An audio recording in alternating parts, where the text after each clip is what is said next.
So greetings, everybody. On behalf of City Lights booksellers and publishers and the City Lights Foundation, I'd like to welcome you to another installment of City Lights Live, the virtual edition of the City Lights events calendar. I'm your host, Peter Maravellis.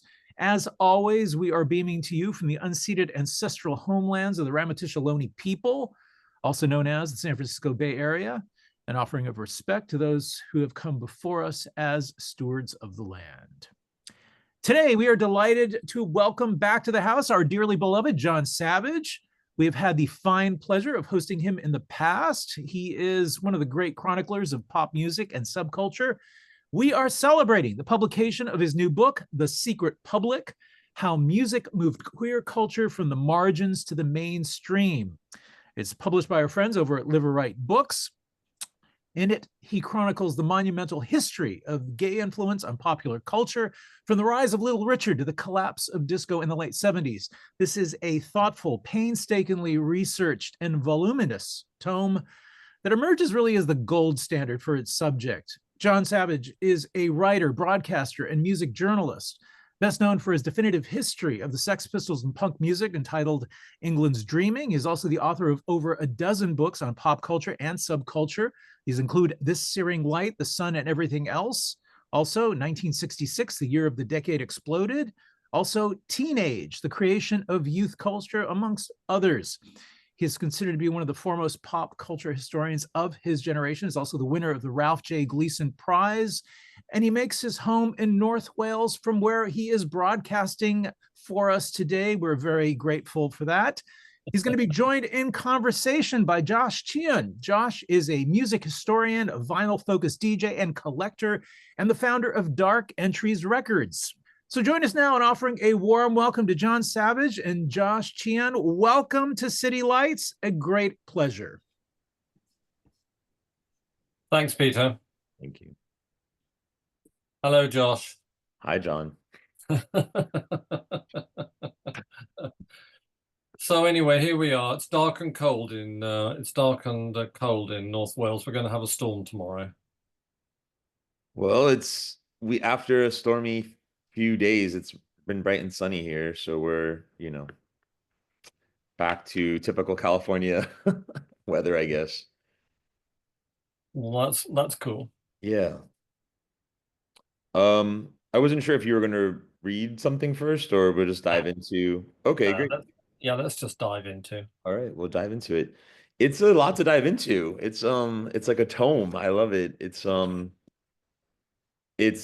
massive volume.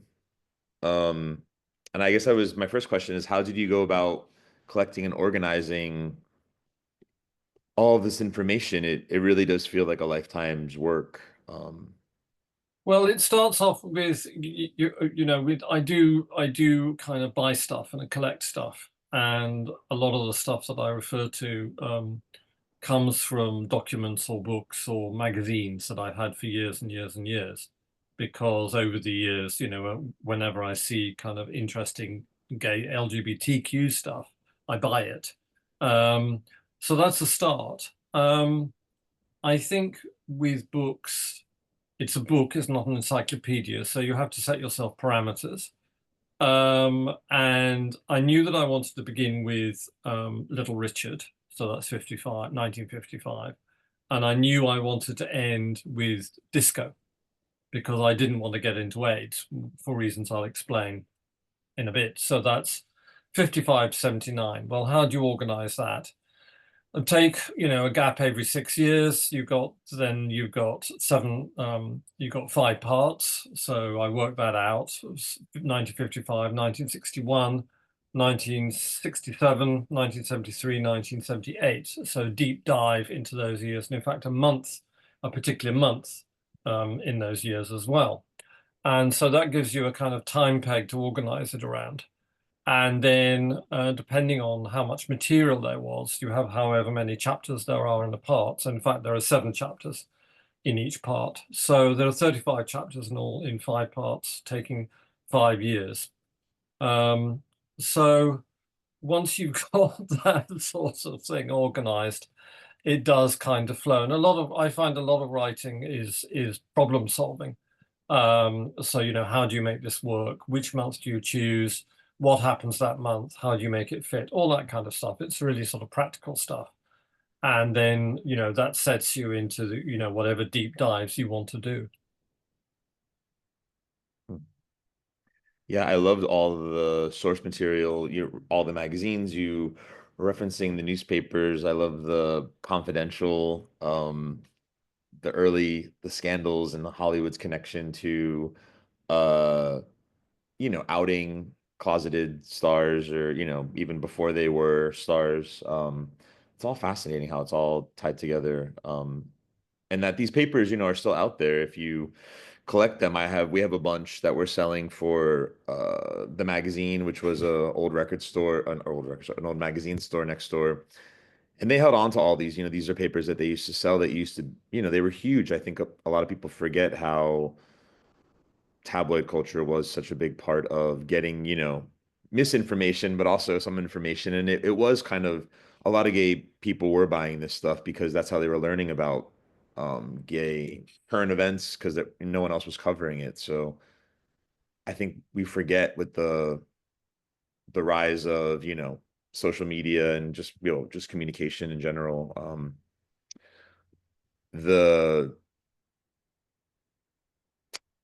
rise of television and magazines and radio, it all played an important role in introducing, queer culture into the mainstream. And maybe you could talk about this a little bit. Well, I'm a magazine freak. I always have been. You know, when I was a kid, I used to buy magazines, music papers, and you know, when I was a teenager, I'd buy. Well, shows you how old I am. I'd buy Rolling Stone when it was good. That's quite a long time ago. Um, and you know, I used to go down to these stores when I came to New York. I'd been to America a lot, probably about 30 times. And in the 80s, I'd go to these stores down Christopher Street, that kind of area, and vintage, they'd sell, you know, old kind of, you know, porn photos.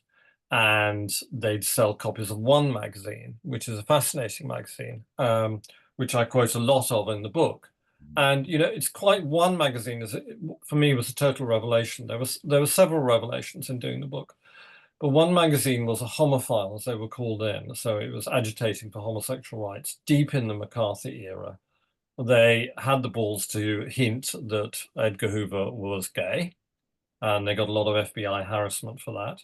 In 1963, they did a cover of their magazine, but they had beautiful covers, very well designed, which said, you know, let's push homophile marriage. So, you know, that's, I don't know, 50 years before it actually happened.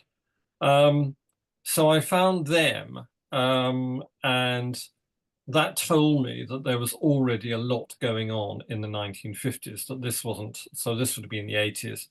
And I was just becoming, you know, politically aware really because of the AIDS crisis. That was what made me politically aware in terms of gay rights and then LGBTQ rights.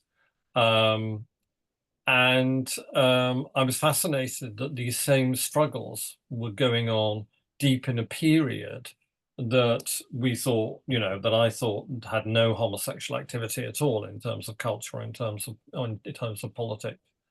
And as far as the confidentials are concerned, I worked in a huge archive in Cornell, collected by a gay man, and there were loads of confidentials in there. And I thought about this and I thought, well, hang on, you know, they're incredibly pejorative. They're saying horrible things about gay people. It wasn't just confidential, it's also tiny, small size magazines like aimed at men. And they were printing all this gay stuff. And I suddenly thought, well, why is it in this archive? Because gay people, gay men at that time bought it, because it's one of the very few places they could get information.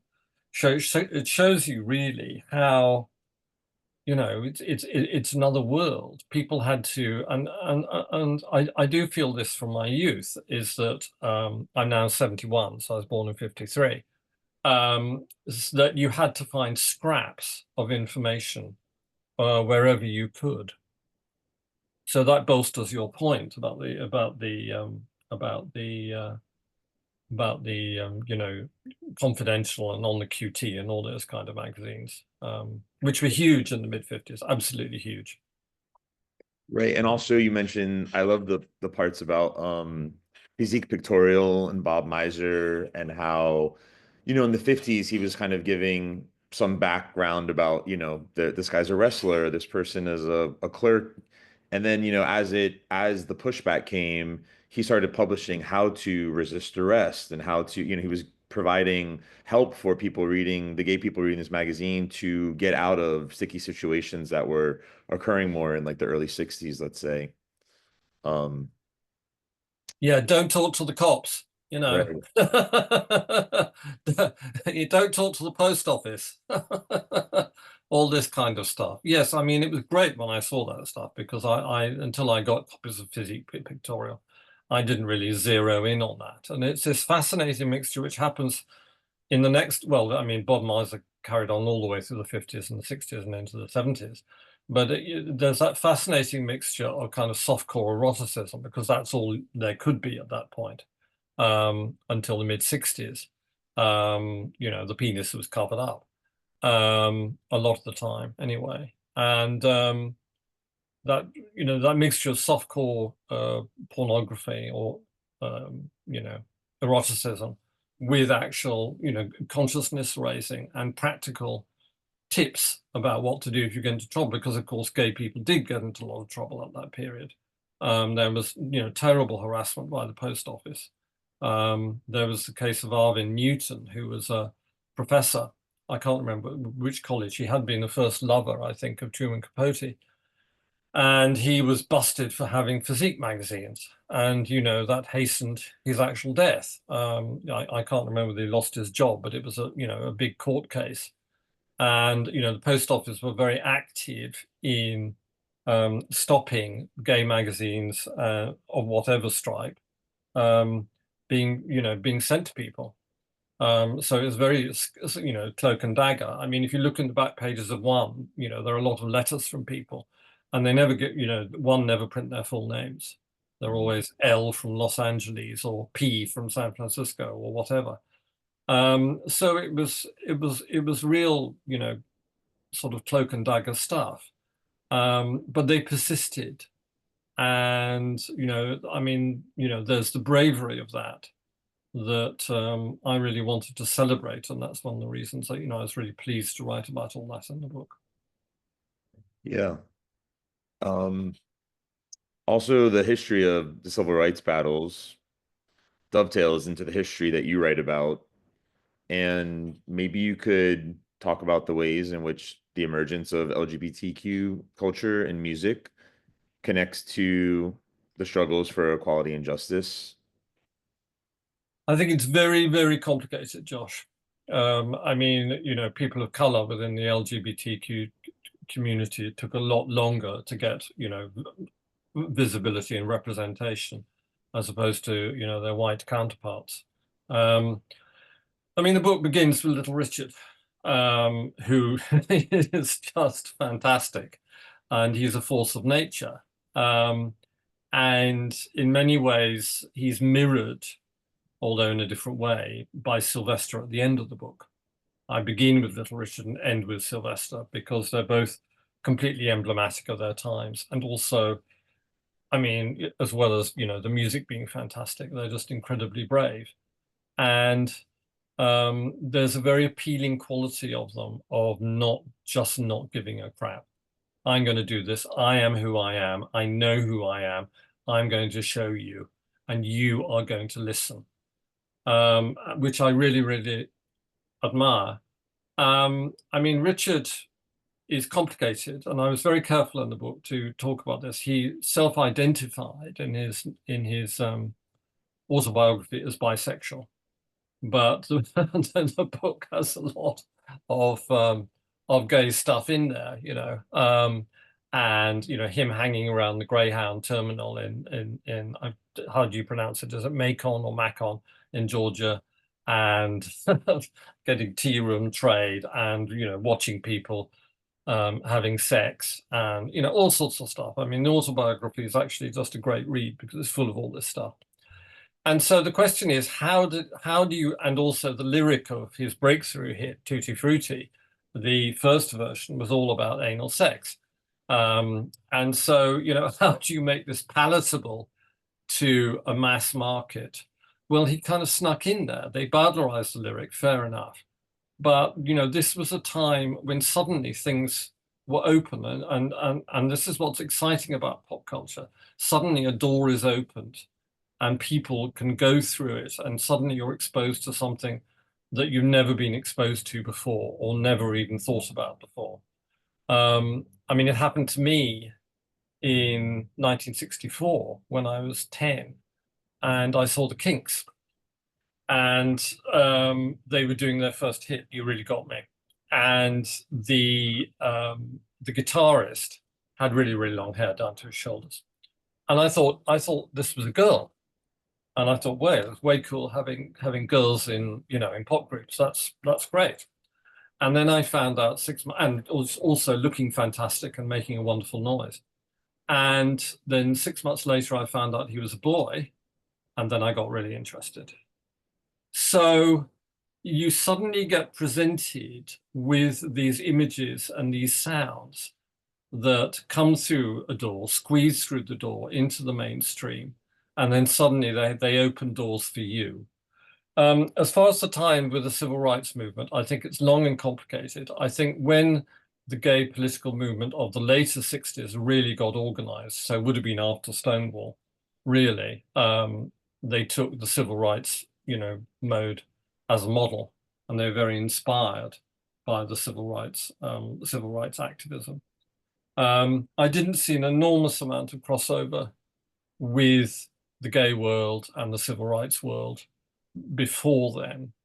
And I think I don't think, the civil rights were making great strides. And, as far as gay politics was concerned, it really did take, there were isolated instances, there were brave people, like Frank Kameny and, people doing sit-ins and protesting outside the White House, but they were a tiny minority. It wasn't a groundswell like the civil rights was, which was a huge thing. Yeah, we had, I mean, obviously San Francisco was, its own battleground. We were doing protesting and there were actions, years before Stonewall, just as there were many in LA that, a lot of people like the Black Cat and Yeah. we had Compton's Cafeteria. We had other protests on California Street and, um, it's interesting to you have the chapter on Harvey Milk is incredible as well, and tying that into kind of just the swings that we're currently in another swing, and just the swings of we have an out gay politician who's like leading the charge and setting all of these like firsts for San Francisco and kind of giving hope to that there can be more people like him and us, in these positions, kind of changing and undoing, all the Anita Bryants in the world that are trying to silence and, erase all of this. So progress. I think a lot of the music that was here, a lot of people moved to San Francisco because they felt that, it was a little more laid back, well, a lot more laid back. And, the people were kind of turning away. The raids were happening, but it was kind of a little looser, a little more transient. So I think, Sylvester moved here from LA and he wasn't understood in LA, his flamboyance and his dress and everything. And one of the Cockettes, Reggie, went down to LA and brought him back to San Francisco. You don't, you're too good for LA. So it's interesting that a lot of the musicians, also Patrick Cowley, which you mentioned in the book, yeah, there was this move to San Francisco because I think it was, also obviously the Summer of Love had just happened a few years prior. So there was this kind of openness that was here. And it definitely, I think, was tied in with the music and the themes and the lyrics. People were just singing about it. There's an amazing quote in the book that you had from Sylvester talking about wanting to not sample sex sounds, but having like sex being recorded into the music and just kind of the vibe of people having sex. I just want to like pump it into his music, which I love. I never had read that interview. I think it was with a UK magazine, that's why maybe. But yeah. Well, actually, I mean, I was fascinated. I mean, I wrote about it in 1966 as well. I was fascinated by the Compton's riot, and also the Vanguard group. You know, I had a couple of magazines I collected, were the little magazines that Vanguard made. And, you know, there's a wonderful picture of what was then called hair fairies doing a sweep in the middle of the Tenderloin.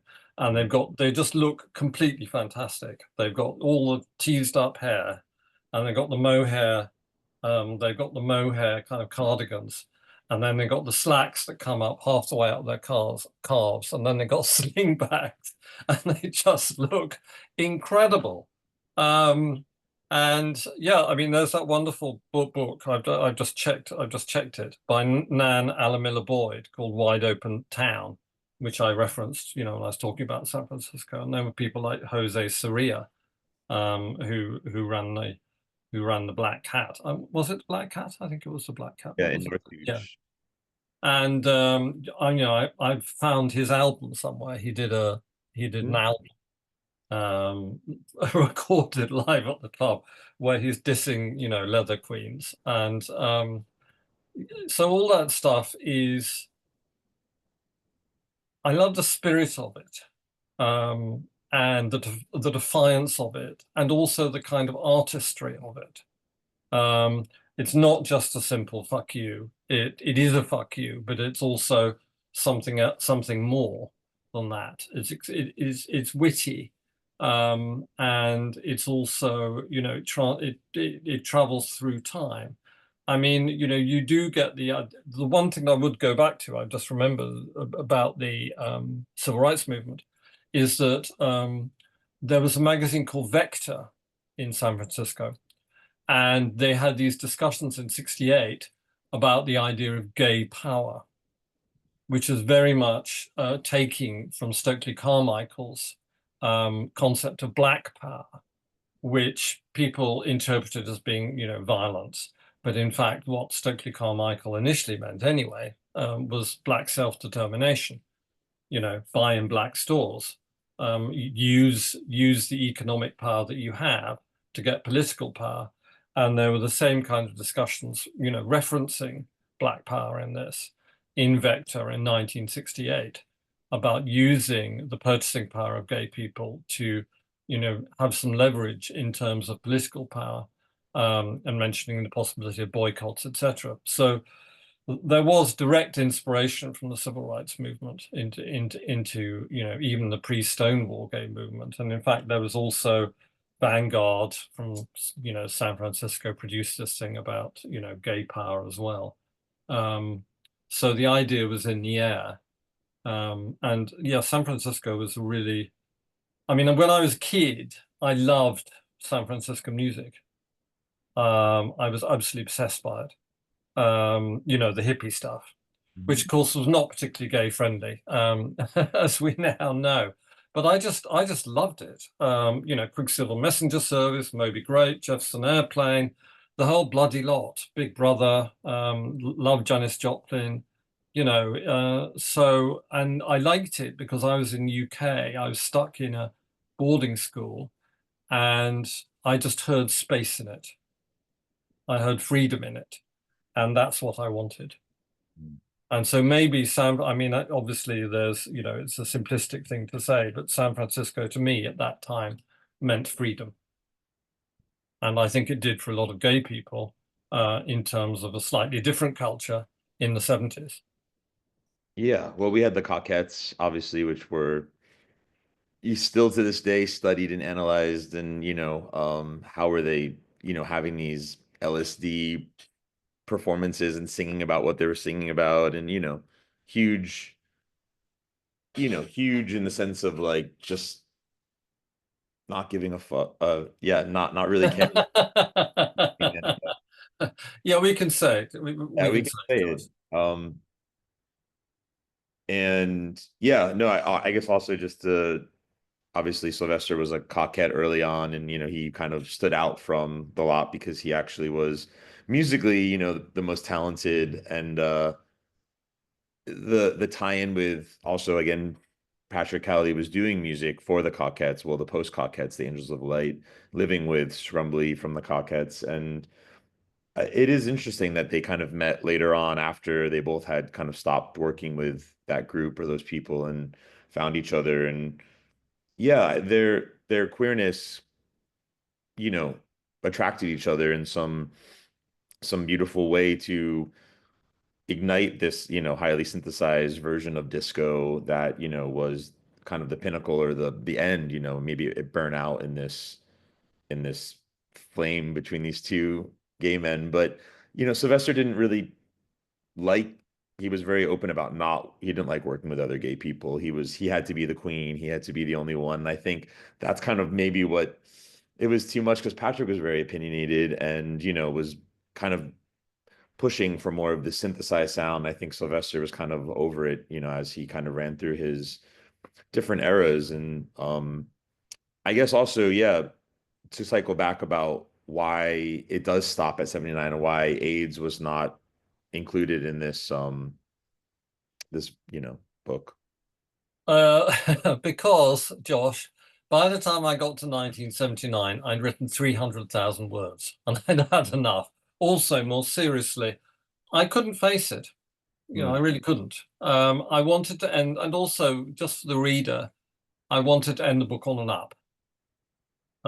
So it ends with the huge march on Washington in October 1979, which, the National Gay and Lesbian March, where, trans people were included as well. And so you got the start really of LGBTQ culture, the acronym happening then, although the acronym isn't particularly in use. I think it comes into use in the 80s. That would be another discussion. It's too, yeah. I mean, I worked on books where you have to deal with very sad stuff. In my teenage book, I wrote about the First World War in the UK, and it was so difficult to write that I actually threw up. And I thought, I just don't want to put myself through writing about something bad. It's as simple as that. I have to say, going back to Sylvester, that You Make Me Feel Mighty Real was a huge record in the UK. I think it was a top 10 hit. And he was a really big pop star for a while. And it was also a record that straight people knew he was gay, but they still liked the record. It didn't matter because the record was one of those forces of nature that swept all before it. I mean, I really like the Stars album. I think there's some terrific stuff on that. And also, Sylvester did a fantastic electro record, which I absolutely adore, called Rock the Box, which is just, the bonus beats on that are just amazing. Yeah. It's got the great lyric, all around England from Liverpool to Wales, which is only about 40 miles away. But, it's a great record. And in the end, it all comes back to just these great records and how they do have this incredible impact that nobody really, nobody involved with making Tutti Frutti knew it was going to do what it was going to do. Nobody knew with Patrick Cowley or Sylvester or whoever else, Tip Weirick or whoever else was involved with You Make Me Feel Mighty Real. They didn't know what it was going to do. They might have had an idea, but they didn't know that it was going to have this huge effect. And that's the wonder of what we're talking about, really. That's the wonder of music, and that's has been the wonder of pop culture. I think still is. Yeah, I love that. That sounds like a good point to maybe take some questions from the audience members. Yeah, and as we're still waiting for a few of those to come through, actually, I was hoping that Jon, maybe you could talk about the 45s themselves, because you've put together some amazing collections in the past. And what would the soundtrack of this book be? I know you can't mention all of it. There's too much to go into, but some of the 45s that would just kind of like leap out at you. And could you just kind of comment on those as we're waiting for the comments? Well, I've actually done a compilation through Ace Records in the UK called The Secret Public. And I'm hunting for a copy of it. I thought I had one. Yeah, I might have one here. Let me check too. Okay. Well, obviously you start with Tutti Frutti. And then I mean I include and then I also in the there's also not only the music made by gay men or lesbians or trans people, but also there is the music that is consumed by gay people. And this is something that I was very interested to find out. So in 1961, a bar in Boston was raided, or somewhere, I think it was Boston, was raided. The police reports talk about a jukebox. What was playing on the jukebox? What did gay people listen to on the jukebox in 1961? It was actually very hard to find out. So I asked a friend of mine called Robert Lambert, who's in Les Petits Bonbons, who are in the book. And he was growing up in Wisconsin, gay. And he told me what he was listening to in 62, which is kind of the girl group sound and early soul and early Motown. And so one of the records that I would put on would be Sally Go Round the Roses by the Janettes, which is just the most beautiful song. And it's a song that both Andy Warhol and Lou Reed really liked. So that'd be one from 63. From 67, I would from 61, I zeroed in on Joe Meek, who was a gay British record producer, a visionary, unstable. He eventually ended up murdering his landlady and committing suicide with a shotgun. But he produced these incredible sound, it's outer space. He was almost like the English Sun Ra in that kind of outer space, extrapolating from a difficult circumstance on Earth. Where do you go? You go to outer space. And he did this wonderful record with, he's well known for Telstar by the Tornadoes, but the record I chose for the comp, I think, was Johnny Remember Me by John Leyson, which is a huge, huge record in the UK. It was #1, and also later covered by Mark Armand. It's a sort of acknowledged as a gay classic in the UK. I choose Dusty Springfield from 1967. The record I talk about is The Look of Love, which is incredibly intimate and shows her ability to capture both the note and the feeling. The record that really did it for me when I was a kid and, really coming to grips with my homosexuality and really, thinking, how am I going to make this work, was Queen Bitch by David Bowie, which I heard in 72. And that was just a fantastic record. I just love it to pieces. And it was influenced by the Velvet Underground, who were huge, huge favorites of mine when I was a kid, when I was a younger teenager, 14, 15. And again, there's, they're very queer, the Velvet Underground, incredibly queer, really. I could choose Sister Ray as well, which is not a 45, but I absolutely love it. It's about a drug orgy with drag queens and people sucking each other off. Great. That's what you want. 73, what else? I choose, the great revelation to me in the book was researching and listening to early disco. By that I mean the stuff that was being played by David Mancuso in the loft and Nicky Siano in the gallery, late 72, early 73. So you're talking about Selma Cosa by Manu Dibango, which I lead that chapter with. You're talking about Girl, You Need a Change of Mind by Eddie Kendricks. You're talking about my favorite, Patty Joe, Make Me Believe in You, which is unbelievable. If you haven't heard it, please listen to it, particularly the long Tom Moulton mix, which is just incredible. Woman by Barabbas. So many great records, and the sound wasn't formularized then. And so it's very kind of loose and Latin and African and Euro. And it was, I didn't, know about it at the time. It's only by talking to a friend of mine called Vince Aletti, who was the first person to write about disco in Rolling Stone in September 73, that I really got to discover all this. When about 20 years ago, I went to visit him in New York and he sat me down and played me some Giorgio Moroder incredibly loud, and I was on the floor squealing. So that's really when I got disco. I didn't get disco at the time because I was a punk rocker. And you weren't allowed to like disco, except I absolutely adored I Feel Love as soon as I heard it. And as soon as I heard it, that was late summer 77, it made punk pretty much redundant for me. There was another record around then called Magic Fly by Space, which is another terrific Euro disco synthetic record. And, you know, I loved all that stuff. So, you know, there's a lot there, Peter. I could go on for hours about all this stuff, but I won't.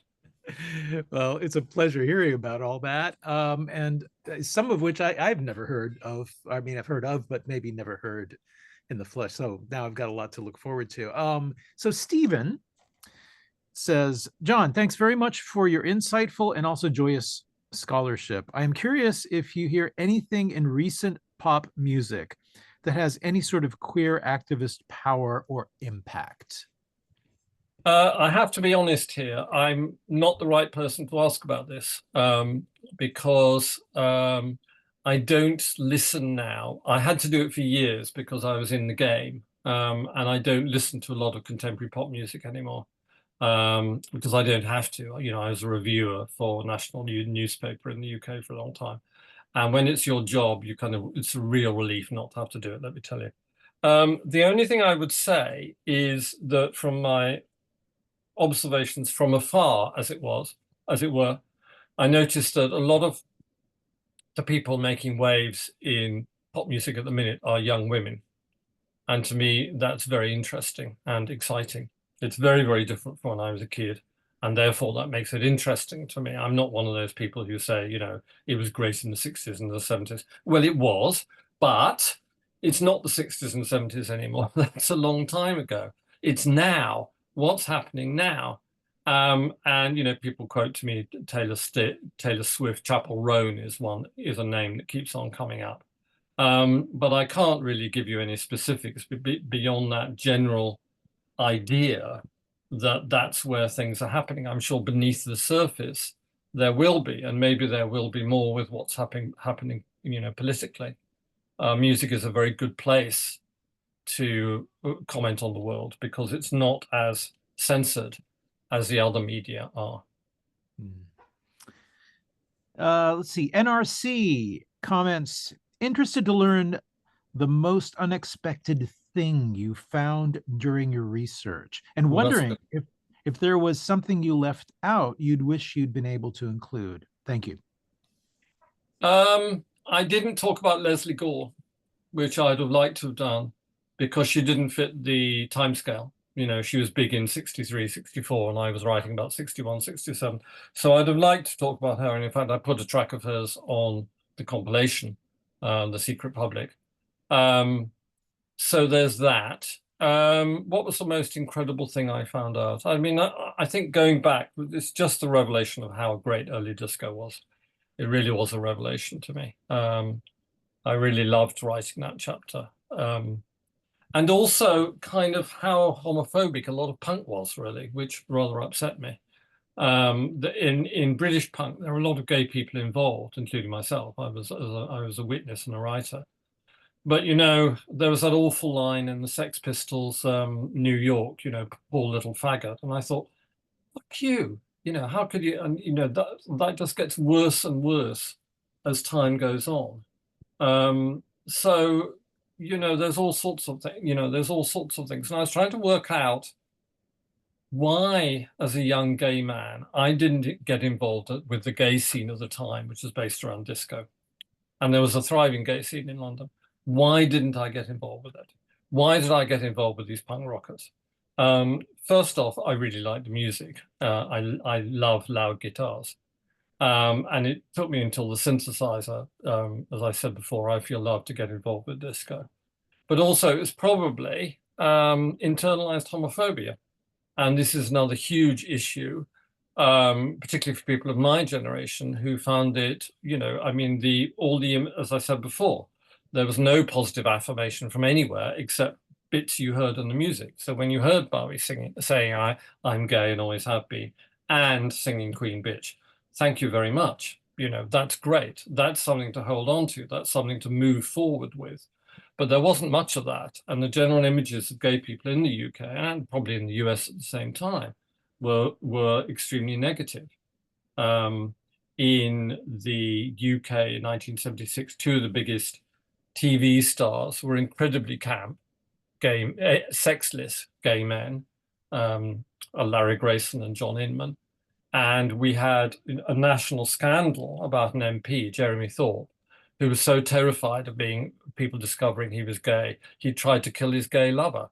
I mean, what sort of image, what sort of, you know, that's not exactly positive affirmation. So, so yes, you know, the music was just incredibly important. But I do think gay self-image, has been a bit, I'm sure still is, with all the negative conditioning. I mean, if you've got people saying you're crap from year one, it doesn't really help you, does it? It makes me very, very angry. And there's stuff in the book. Somebody said to me, a friend of mine said to me that, he said, John, you've written a very angry book. And I said, good. I didn't actually realize that, but I'm very pleased because I am angry, and I still am. And of course, I'm angry with what's going on now. But a lot of my anger was also fueled when I was younger, in my 20s and 30s. I knew older gay men who were born before the war, in the late 20s or the 30s. And almost without exception, and I must have met dozens of them, they were really messed up by the fact that homosexuality was illegal and was persecuted. And that made me very sad and angry because it's a huge waste of human potential and just incredibly cruel. And it disturbs me very much to see that this is all happening again. I just can't bear it. Yeah. Catherine comments, on the punk side, there is a sentiment/conversation in San Francisco that says that the San Francisco punk scene was actually different, said with pride here, because it always included queer, trans, and gender wild bands and followers. And it said that the other punk scenes in LA and England didn't. Your thoughts? Well, it's a little, I would say, I would agree with that. It was a little bit more complicated. I actually did visit, I visited LA and San Francisco in 1978, in August 1978. And I met quite a few of the bands. I met the Dills, I met the Avengers. In Los Angeles, I saw the Weirdos, who were terrific, and the Dills, who were terrific. And I really liked the American punk bands. And I spent in Los Angeles, I spent a lot of time hanging out with the Screamers, who were this just incredible avant-garde gay synth punk group, incredibly hostile. And I spent a couple of days with them at the Wilton Hilton, which is what they called, which is their base in downtown Hollywood. And we were all being horrible to each other. I was thinking about this recently. They were so fucking rude. And so I was rude back. I was used to this. This was punk discourse, one punk discourse anyway. They were being absolutely vile. And then we actually ended up getting on very well. And this is my experience. So it's 78. It's not the later punk scene. It's not what happened 79, 80. So that's the qualification. So anyway, I interviewed the Screamers, and there were 3 gay men in the room, as well as KK, the drummer, who wasn't, and Vale from Research, who isn't. Neither of them are. 3 gay men in the room. Do we talk about it? Not one word. And I looked back on that and just found that incredibly weird from the perspective of today. And to be honest, rather shaming. But anyway, that's just the way it was. I think it was a little bit more complicated than that. There were gay people a lot of the early Pistols fans were transy, gay. There was a couple of rent boys. There was a couple of women who sold sex. It was about misfits and outcasts. And then, of course, what happened, much to my disappointment, is that it became subsumed within the media industry and the music industry, and then it just all got very stupid and very macho. So a group that I saw very early on, The Clash, I saw the sixth gig or something, who I thought were very sort of vulnerable and interesting and hurt boys, became very macho. And I hated all that. I couldn't stand it. That's one of the reasons I went off punk very quickly. You suddenly had groups like the Stranglers who were just bullies. And I thought, you know, this is just reproducing what's going on in the world outside. And it wasn't supposed to do that. That's not what pop culture is supposed to do. It's supposed to offer something different. And the whole idea of punk was that it was new and different. I know in LA there was Craig, I can't remember his name now, who was in the Bags. And of course there was a very good book about it, I think by Brendan Mullen, about Derby Crash. You know, John Paul Beam, Derby Crash of the Germs, but he couldn't admit he was gay. You know, this was a huge problem for him. So it's complicated, and you know, and the problem with punk is that it became rock and roll, and you weren't allowed to be gay in rock and roll until Tom Robinson came along and smashed that one. But he wasn't necessarily punk, but he came up through punk. I got a story about Tom Robinson. I did a very long interview with him for the book. And at the time, I didn't like the Tom Robinson bikes. So I was very into kind of, by 78, when they really came out, became successful, I was into synth punk and synthetic disco. And they sounded like trad rock to me. And I reviewed their second album, TRB2, in a music magazine called Melody Maker, and I really panned it. And I interviewed him. He said, "Are you the same Jon Savage that wrote that horrible review of my second album?" And I said, "Sorry." And I said, "You know, that was probably, again, internalized homophobia." And he said, "Yeah, that's okay." He said, "You know, it wasn't a very good record. I shouldn't have been answering so many letters. I should have been writing songs." But he did bring it up, and I don't blame him. Yeah, it's very poignant to hear about your interview with the Screamers with Vale there, because Tamada was their lead singer, was actually with the Cockettes at one point, which is well, he was no. What was his? I have a painting of his in the other room. Yeah, and a huge tomato. No, what was he? What was his name? Melba. Pete. No, that was Tommy Gear. Was Peter Melba? Yeah. He had another name. I've seen flyers of him. It's playing at CBGB's in drag, in sort of post-Coquette kind of drag. Yeah. Tomato was great, you know. I mean, I loved the Screamers, and I was very excited that finally their first recordings came out. I think a couple of years ago. I wrote a sleeve note for it because I was really impressed with all the American punk bands, because they had a swing to them that the British punk bands are very stiff. They were very stiff, whereas the American punk bands swung. And I really liked that about them, you know, and they had humor as well. Yeah. Which British punk bands didn't. A couple of comments in the chat about NRC is recommending people check out John Doe's Under the Big Black Sun, which talks about the LA punk scene, where there's a lot of very decidedly queer-friendly and female-friendly commentary. Also, Brendan Mullen's book is called "We Got the Neutron Bomb: The Untold Story of LA Punk." So as we're winding up the hour, Josh, was there anything that you had that you wanted to add before we kind of wind things up? Well, I guess in the LA punk scene, Nervous Gender sticks out to me because I did the reissue of their stuff, but they were all queer, 100%.